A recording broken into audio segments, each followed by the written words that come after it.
If you've ever felt a bit of a failure, I'm sure many of us have probably felt that way at some point. The simple fact that you thought about it highlights one reason why you're unlikely to be a loser. Why?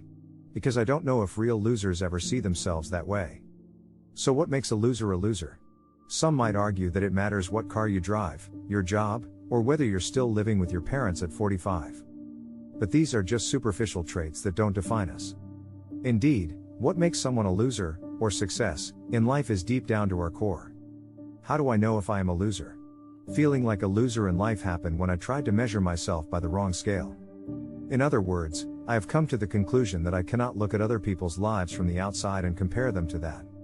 They're achieving what I didn't have, making money I didn't have, and building the relationship status I wanted.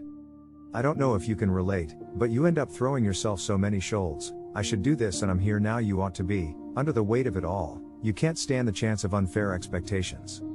A loser is someone who is ultimately a little less worthy. But what defines human worth? Even with millions of dollars in the bank and being at the top of your game, I think you can still be a bit of an underdog.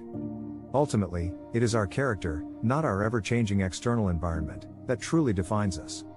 So when you're wondering if you're destined to be a loser, it's more about the qualities you embody and who you chose. 1. Play the victim. Losers can feel like life is against them, they can't rest. Bad things happen to them and they are always at the mercy of life. Of course, some people actually handle things much worse than others. Nevertheless, there are many who have managed to create success and happiness out of the worst of circumstances. Winners take full responsibility for themselves instead of always blaming others for everything. Losers don't understand that the victim's mentality is the very attitude that supports them. Giving other people power over your life, or relying on their behavior to make you happy, never works. Losing yourself in self-pity, martyrdom, and saying to yourself, "I'm miserable," keeps you from doing the important work of improving your life. And after all, no one else will do it for you. 2. Constant negativity. Last year, I tried to go a full week without complaining, but it was tough. I don't think we realize how many negative things come out of our mouths on a daily basis. Sometimes a little moaning can feel like a habit, but constant whining is not only bad for your health, it can even rewire your brain. For some people, negativity runs so deep that everything they do is shrouded in a dark cloud. You see, people who never say nice words. Losers can completely overlook the positives and quickly understand why everything sucks.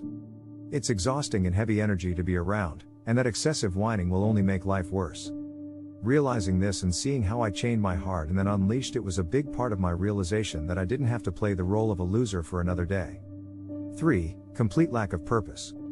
I did some research to find out what traits people have as signs of being a loser. I've noticed quite a few people see lack of ambition or aimlessness. But I'm not convinced. Don't get me wrong, I love the moment when someone feels passionate, inspired and motivated to achieve something. I love dreamers and doers with big ideas and plans. Great if you have them, go after them.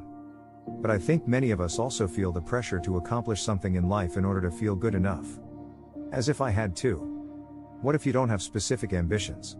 Does it make you a loser? I really don't think so. I think the real problem arises when you can't find meaning in life. This is often when we feel lost, stuck, or apathetic. Do you find the same challenges holding you back over and over again? Have you ever found relief from life's frustrations through common self-help methods like visualization, meditation, or positive thinking? 4. Be completely selfish.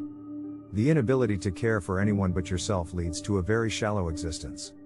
It doesn't matter what material gain you get if you climb to the top by stepping on countless people along the way. Egocentric traits can sometimes seem like traits that lead to success, but I think that depends on your definition of success. The feeling that we contribute and care about others has been shown to be important to our well-being. 5. Arrogance. We've always been told the importance of healthy self-esteem, but when does that turn into arrogance? Being uncomfortably proud or feeling superior to everyone else may look like a mask of confidence on the outside, but I don't think it really is. Whenever I looked down on people, it was to inflate my ego, get them wrong and get me right.